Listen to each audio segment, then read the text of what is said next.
Solve 3n squared minus 7n plus 2 equals 0 by completing the square. So the formula, or the equation that we have here is 3n squared minus 7n plus 2 equals 0.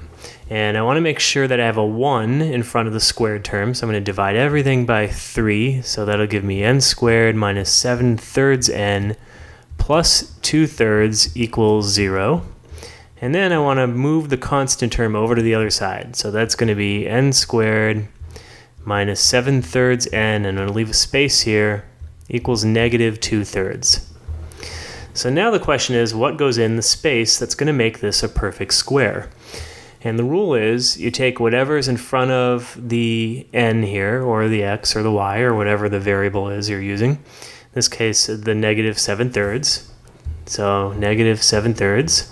I'm going to take that, I'm going to divide that by 2, and I'm going to square that whole thing.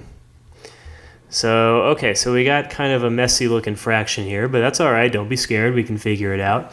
Remember that when you divide by a number, it's the same thing as multiplying by a reciprocal. So negative 7/3 divided by 2 is the same thing as negative 7/3 times a half. And that still is getting squared.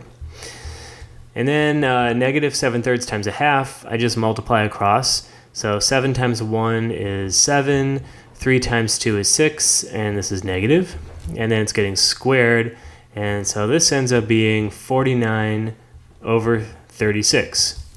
That's what goes here, 49 over 36, and I have to add that to both sides. So this is also 49 over 36. All right, this should be a perfect square, which means it should look like n plus or minus something here, all to the second power. So what goes here? Well, it looks like if you imagine taking the square root of this thing right here, that's what's going to go here. And since this is a minus, that's going to be a minus. So in this case, this is going to be 7 over 6. And to see that, if you think about adding 7/6 and 7/6, well, negative 7/6 and negative 7/6, you get negative 7/3. You can check that for yourself if you want.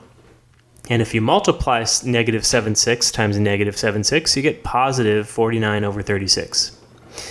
On this side, we have to add this fraction. So I recommend, if you have a messy fraction to add, do a little side calculation. Don't try and squeeze it into the problem here. Try and do it somewhere else so you can really concentrate and figure it out and just get it out of the way. Okay, so I want a common denominator here. I need a 36 right here. So 36 is going to be my common denominator. This one already has a 36, so that stays a 49, but this one does not.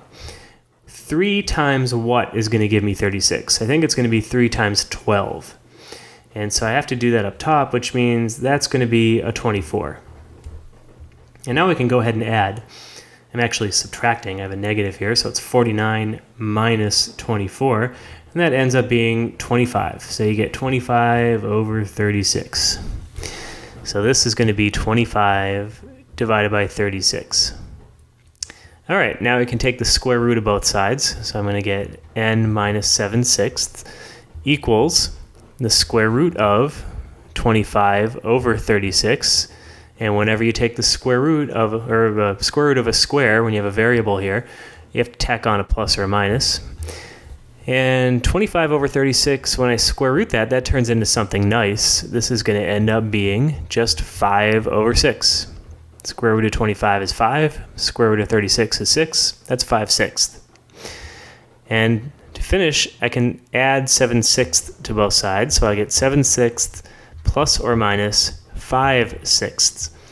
And these turn out to be kind of nice numbers here. So let's see, we have n equals, so let's check both of these. So we have 7/6 plus 5/6, and we're going to have 7/6 minus 5/6. So for the plus, I get 7 plus 5, that's 12, divided by 6, that just ends up being 2. This one, I have 7 minus 5. 7 minus 5 is going to be 2, and it's over 6. So this is going to be 1/3. So my two answers are n equals 2 and n equals 1/3.